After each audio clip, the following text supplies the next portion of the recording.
안녕하세요. 뜨는 아침 묵상 이성원 목사입니다. 오늘도 딸을 찾아와 주신 따 가족 여러분 진심으로 사랑합니다. 오늘 함께 나눌 말씀은 민수기 16장 1절에서 3절 말씀입니다. 레위의 증손 고핫의 손자 이스라엘의 아들 고라와 루벤 자손 엘리압의 아들 다단과 아비람과 벨렛의 아들 온이 당을 짓고 이스라엘 자손 총회에서 택함을 받은 자 곧 회중 가운데에서 이름 있는 지휘관 250명과 함께 일어나서 모세를 거스르니라.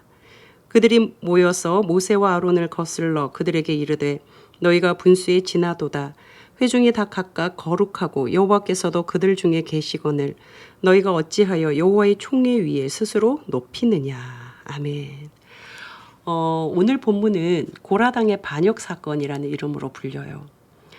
고라당의 반역. 누구를 향한 반역이냐면 하나님께서 세우신 이스라엘 백성들을 출애굽시켜서 광야의 길로 인도하여 낸 그 지도자 모세와 아론에 대해서 아주 반역을 하는 것이지요. 슬픈 내용입니다. 아주 비극적인 사건인데요. 이 내용을 우리 조금 살펴봤으면 좋겠습니다. 1절에 보시면 이 고라라는 사람이 레위 지파라는 것을 알려줘요.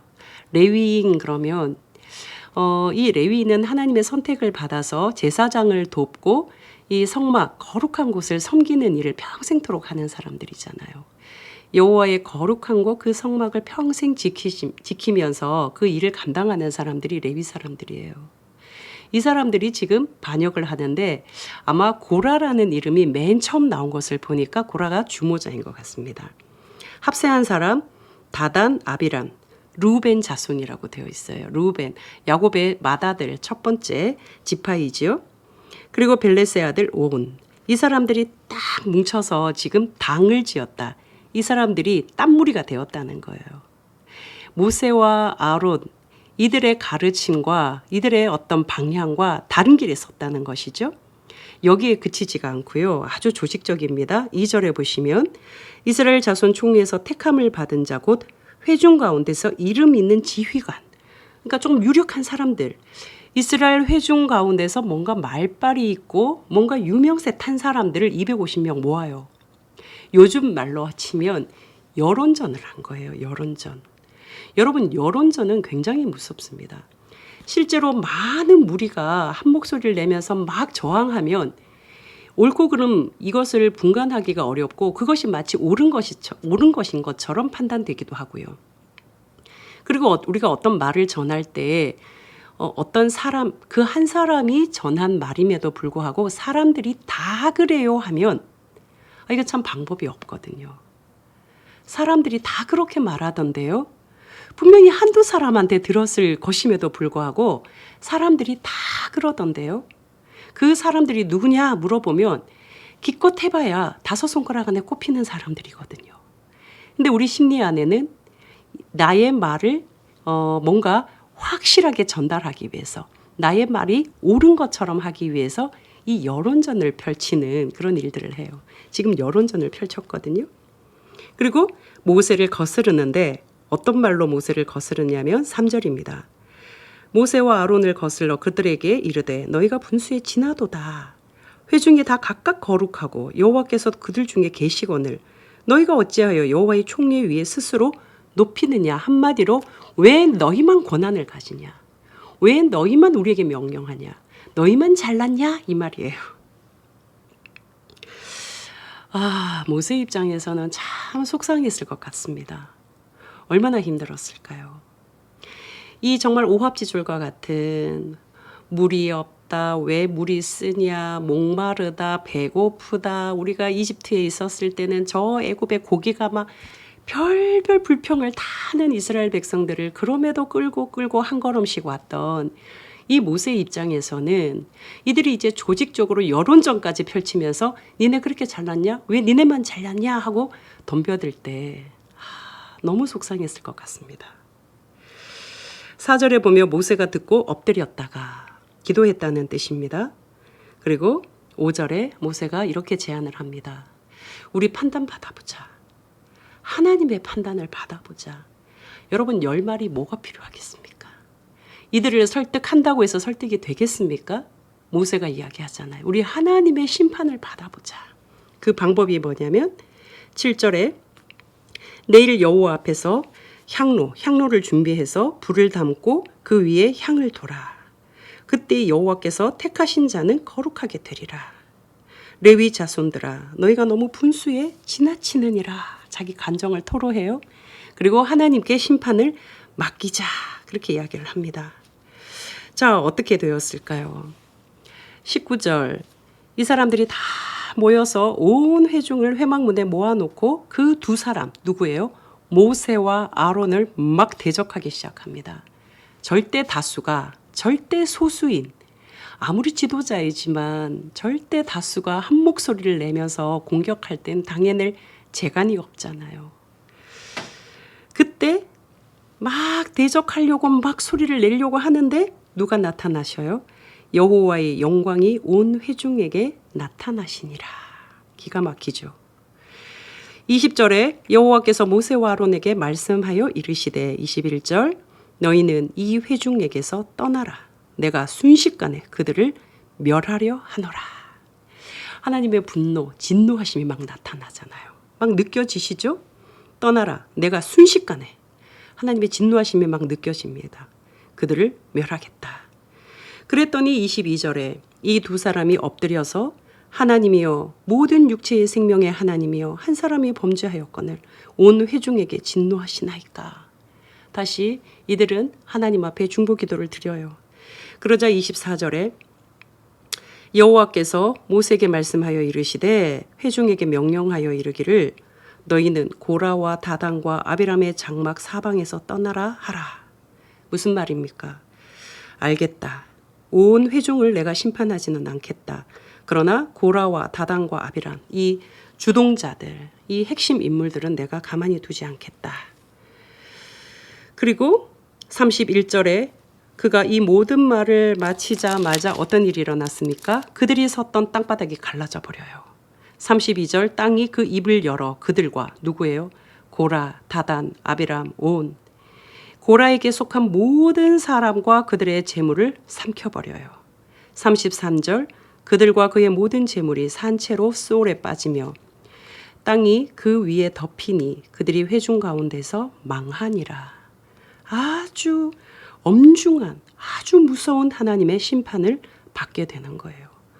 그러자 온 이스라엘이 그 주위에 있던 사람들이 막 두려워하는 거죠. 무서워서 막 도망해 가는 거예요. 35절에 보면 여호와께로부터 불이 나와서 분향하는 250명. 이 250명이 누구예요?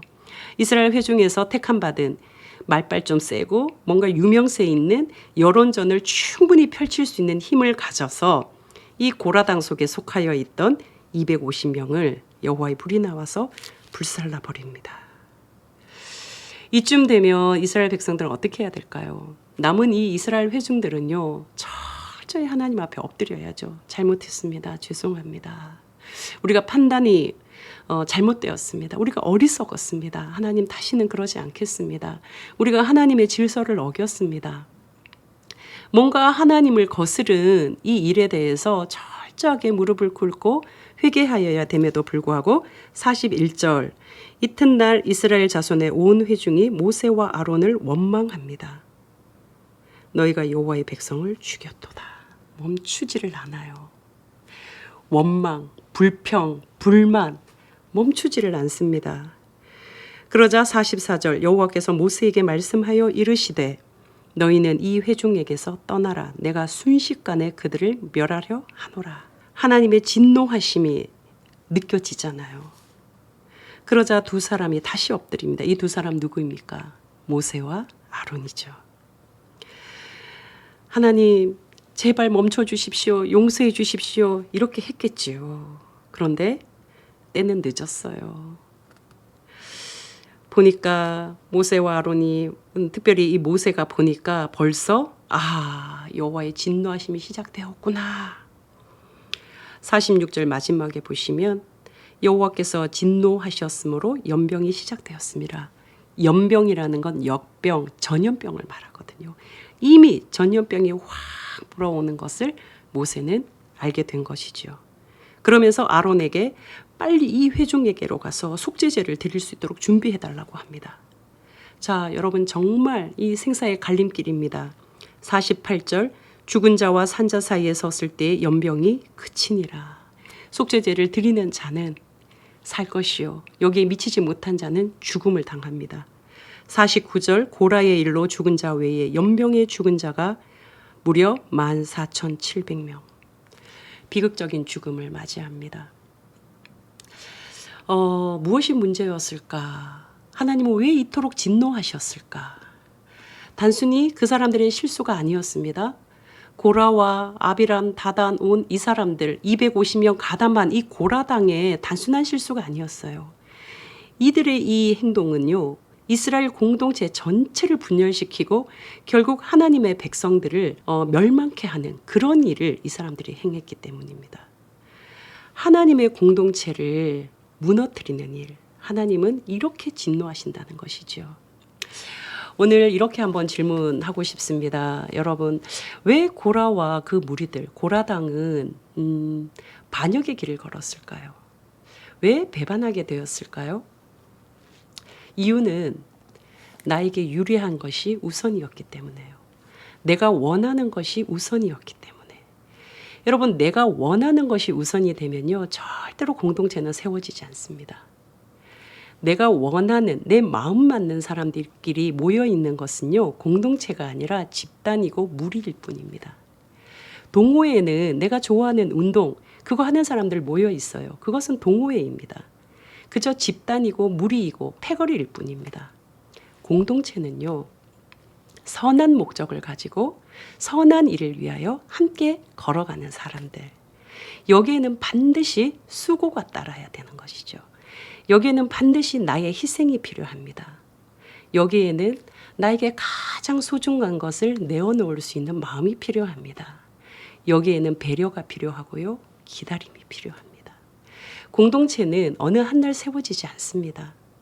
숱한 시간이 흘러가야 하고 그 숱한 시간이 흘러갈 때 어느 특정 한 사람 혹은 몇 사람의 수고, 희생, 그것을 통해서 세워지는 것이 아니라 그것이 시작이 되어서 점점 번져서 모든 사람들의 수고가 담겨 있을 때 좋은 공동체가 될 수 있는 것이지요. 오늘 우리가 이 말씀을 잘 기억하면서 오늘 우리가 함께 살아야 할 오늘의 일상, 내가 속한 공동체, 가정일 수도 있겠죠. 직장일 수도 있겠죠. 신앙 공동체, 교회일 수도 있겠죠. 여러 공동체 속에 나는 수고를 아끼지 않는 사람인가? 나는 땀을 흘리는 사람인가? 나는 내 공동체를 위해서 내 소중한 것을 나누고 내놓는 사람인가? 나는 공동체를 위하여서 배려하고 기다리는 사람인가? 또 기도하는 사람인가? 한번 우리 자신을 살펴보면서 부족했다면 다시 좋은 공동체, 하나님이 나에게 허락하신 이 아름다운 공동체를 아름답게 세우는 오늘 하루가 되셨으면 좋겠습니다. 사랑하는 여러분, 내일 또다시 뵙겠습니다. 샬롬.